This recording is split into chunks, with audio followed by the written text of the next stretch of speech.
Hello and welcome to another Best Junglers episode, this one for patch 14.20. Once more, we have a lot of changes, both good and bad, that affect the jungle meta. The order will shift around and a new champion will show up. And we also have to consider the item and rune changes, which always affect everybody in the game. And so we will go over the best overall junglers for every MMR, as well as for low and high specifically. But if you want to understand the jungle systems required to make these champions sing and give you the best LP gains, you absolutely must head to Virkayu.gg. Not only do I have a free jungle improvement resource, I also have a dedicated program with jungle video courses, jungle coaching classes, a jungle VOD library, special weekly content you'll see nowhere else. All of this available through a premium jungle Discord, which is highly active, a huge community that help each other climb using my jungle program and courses. As we have seen by everybody hitting their peak rank goals in Split 1 and Split 2 of Season 14 as fast as possible. So to climb faster than everybody you know and to jungle div every game you play, head to Virkayu.gg or click the link in the description below. Alright, first up we have once more Virkayu. I know people think, but always Virkayu. Yes, always Virkayu. He is always one of the most popular junglers in the game. People love to play him because he kinda does everything very well. But most importantly, even if you struggle, you just need one reset. Now his items have been nerfed quite a bit this year, and we have seen him dip a little bit down a bit recently. But then Riot were like, but what if we give him some AD growth? What if we buff him? And that buff brought him back to the top because everything around him has been slightly nerfed. We'll talk about that as we go. Now they wanted to incentivize everybody to go Trinity Force first into your Sundered Sky Sterax to become a beefier guy,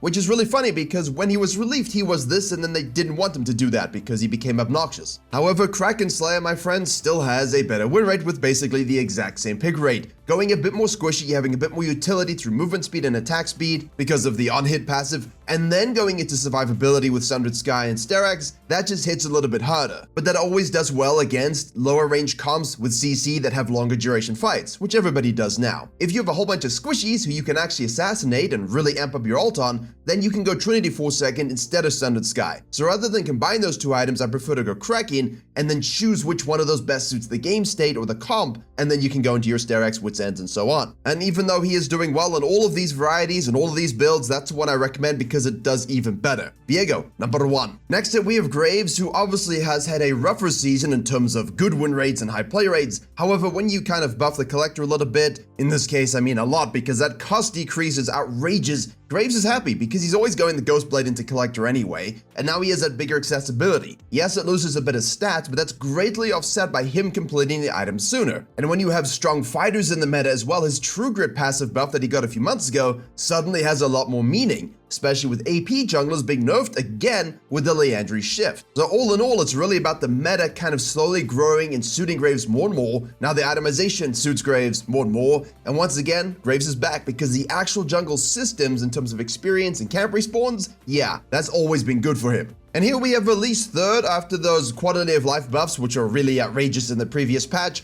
It took her from a bit obscure to straight up OP.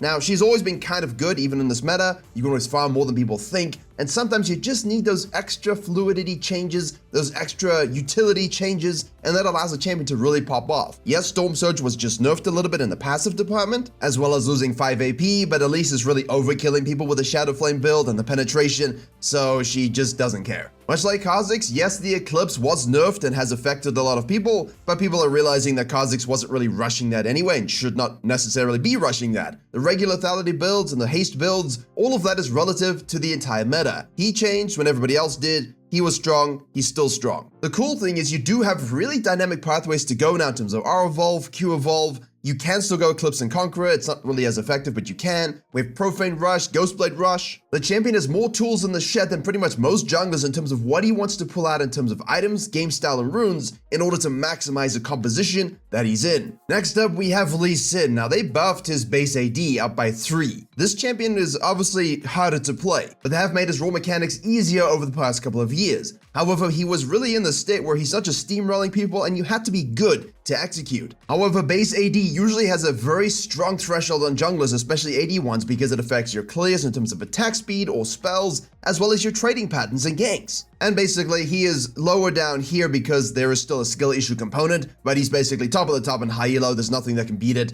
It is really raw power. And just 380 does this because of how much it gives to the champion. A lot of Lee Sin mains, even ones that I coach and have spoken to, were really happy with the way he was. Had a bit of, look, if you're not good at the champion, you're not going to do well. But I know my champion, I know the items, and even with the item nerfs, I can still come out on top and win my games. So I'm sure we will see some random nerf that isn't just a retraction of this nerf instead of just saying, oopsie, we made a mistake, and undoing it. We'll see, but for now, Lee Sin is good. Skarner became OP yet again, or was always OP and people just realized it. Most likely the last one. I put him in the tier list, he was near the top, you're seeing him at Worlds being picked all the time. And that's because this is another gargantuanly big failed rework. This champion had 4 different ways of building and maxing abilities basically, some were better than others obviously, and had a great win rate with a low pick rate. Now he's got the same kind of win rate with a higher pick rate, but you only really play him the one way. And that's becoming an unkillable tank that does a little bit too much damage. They've nerfed that damage, but he still becomes unkillable and he still does enough damage to win you solo queue games. On the other hand, you are seeing a hell of a lot of Nocturne at Worlds as well. That ultimate always provides great utility and flexibility. However, it's in the runes and the items that this guy really starts to dominate. Conqueror is still great. Lethal Tempo allows you to fist a bit more early. I did release a damage focus build in the video last week. However, the best way to go is still with your Hex Plates, your Stride Breakers, your Stair Axe, your Black Cleavers. You have enough sustained DPS to actually take control of games. You have enough survivability to dive backlines, kill ADCs, and not get killed yourself. He really provides a little bit of everything in this current meta that makes him an invaluable pick in solo queue, flex queue, and of course pro play. For Kane, I'm bringing him back here because if you look at this list, you're thinking, okay, assassins and fighters. Hey, Ross can do stuff against the melees, and Blue Kane can do stuff against the squishies. That's exactly what you want to look for when you're playing this champion. Learn to assess compositions, when to pick blue, when to pick red. Understand that blue does have a few subtleties in terms of how you build them. Do you want the ult more often with an Axiom Arc angle? Or do you just want to guarantee the damage from Hubris and Opportunity and Grudge when you do actually go in? And obviously the amount of haste in your build determines your rotations. Just be aware to actually use your passive on Blue Kane there with your ability and auto attacks after you actually use Umbral Trespass. You will need a little bit of that extra damage in this new meta. However, it's just a little bit. You're still overkilling most people. It's just guaranteed that you kill them by using the fullest extent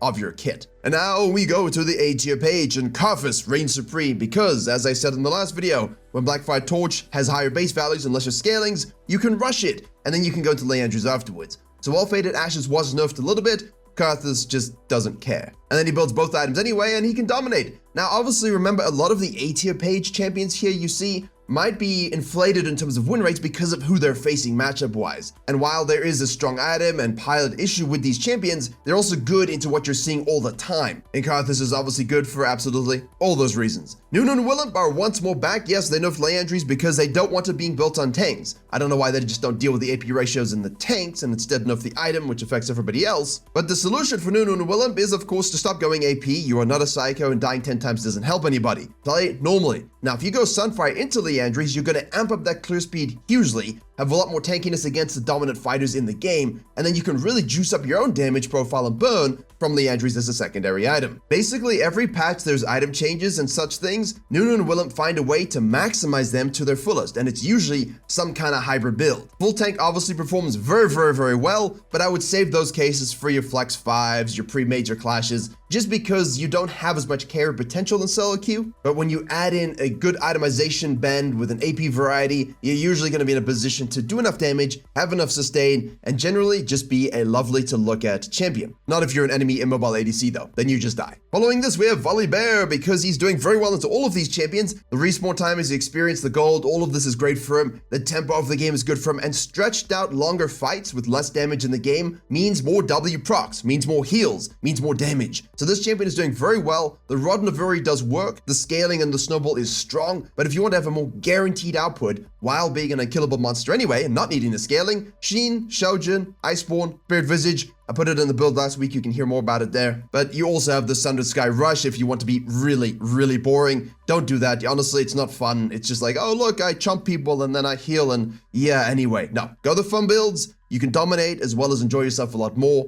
and again, ADCs, they won't. Udyr had his clear speed nerfed and his movement speed nerfed, and Faded Ashes and Leandris were nerfed, so yeah, he's gonna feel it. 53% win rate is now down to 51. Oh no. That's right, when you nerf a champion like this, you go from really OP to just strong. Obviously, we also have the AD variety and the Spice of Life to go with the AP tank. What this will really do is take away those who aren't actually good at the champion and make them bad at the champion. Those who are good at the champion and understand that he's easy to begin with, but difficult to master. And that's true for all the dots here. I put them as a basic barrier to entry, not as a master level thing. So if you want to master a champion, that could be difficult or easy, who knows. But for here, it's about how easy is it for me to pick up this champion and go. Next up, we have Zac, and of course, they nerfed the Leandris build, but full tank Zac has been primed ever since the Sunfire buff's last patch. Going full tank here, clearing a lot fast, and become absolutely sustained unkillability in a personified form, this green bubblegum is still primed. Velvet is also primed, and most people don't actually talk a lot about it, but every time I face one, and then you look, it's like, oh, it's that one-trick pony. Uh-oh, you know that it's going to be a different ballgame for you. And that they'll get in your face, they'll dodge your spells with her infinite mobility, she still has E, knock-up resets, void grubs, void lings, void fish. Void. And even if she doesn't then straight up beat you with the darkness of the void, eventually the Remora will. So the champion has great scaling, great early game pressure, and it's quite difficult to beat a great Bel'Veth. Now you could argue, hey, Fiddlesticks looks great, you know, this patch Warwick looks a little bit better, Shaco always great. I'm pulling Lilia here even though win rate is bad, because obviously directly affected from Leandri's nerfs. Just to tell you that the champion is still fine, always will be fine. It's a bit of an abomination in terms of her actual raw inherent kit damage and healing, but for now, she's been curbed a little bit by the systems. However, whoever mains Lilia here and likes to spam it and abuse it, you're not gonna notice all of a sudden, wow, I can't win games. Certain things will be more difficult, but you should have no issue climbing. Same thing for Jarvan. I don't like his data right now, but the champion got that passive buff. He is still absolutely fine, good, boring, stem collector. There's nothing exciting about this champion whatsoever, to see it, to face it, to play it, to watch it, but he provides the dominating fighter utility, amplification, lockdown ultimate, and I'm gonna go to the low elo page so I can stop talking about him. Here we have Nocturne. Mumu did get nerfed as well, but you can go the same build, and in low elo, you'll have no issue. And that's because in low elo, people don't farm efficiently enough. They waste a lot of time in terms of map ganks and invades and objectives. Now, I'm not gonna go ahead and tell a low elo player to try and get 12 CS per minute, because then you're going to be ignoring the map and not actually learning anything useful. Play a good balanced jungle approach, but base it around sequencing up or down, get your level 6, play around your ultimate, only rotate to ganks at 100% guaranteed, and that's why Mumu still does well here, because no one is actually doing that, so the fact that his clear speed was subtly nerfed means still nothing, really. Likewise for Lilia, but Warwick is doing really great this patch. Win rate looks super juicy and bitey. Master Yi, Briar, Shyvana is great here as well. Yes, they removed that AP variety, that all the Leandri stuff combined hurts that AP build. It hurts a hybrid build, but you should be going that anyway. If you watched the build video from last week on this channel, I told you the secret tech to be able to actually play this champion very well, and you would not even care about the AP nerfs because you don't build any, because you don't need any. And of course, Viego is also good here too. Now we shimmy on over to the high elo page, and the king has returned. In the NFL, it's Derrick Henry, and here it is in fact Lee Sin, the most popular jungler by a large margin, even over Viego. As soon as you give him free AD on everything he does, boom, in high elo, OP. The champ was actually absolutely fine in high elo. Skillful Lee Sin was still being fine. Yes, he wasn't meta dominant. No, he wasn't going to be carrying games at Worlds. But the champion was great for solo queue and great for those who knew how to main it. Now everybody has to either ban it or pick it, or, you know, kind of deal with it in some capacity, because Riot buffed it in a way that makes him very, very, very reliable. And obviously Graves as well, cheaper collector, all the same reasons. Boof, up he goes. Elise is still dominating. Karthus looking huge. And what's interesting here is while Hecarim has, and I cannot believe I'm saying this, become more skillful in terms of how you use the items, he's not doing so well in regular population, but in high elo, actually looks very good. You know why? Because when you can't just run at Mark 85 and one-shot people with an unskilled kit, you actually have to have sustained fight. Sustain. Hit the right people, ult at the right time. That means more skillful players, i.e. high elo players, will be rewarded with a more reliable champion. And so it is. Oh, and Skarner's here as well. And of course, if you're good at all of the other champions on this list, your Bel'Veths and Kindreds, all of these can do well in high elo also. But the good news is, if you want to actually learn how to climb in your own MMR with these junglers, I just made a video for every single MMR specifically. So go ahead, click it now. Do it. Click it now. What are you waiting for? Click it. Click it.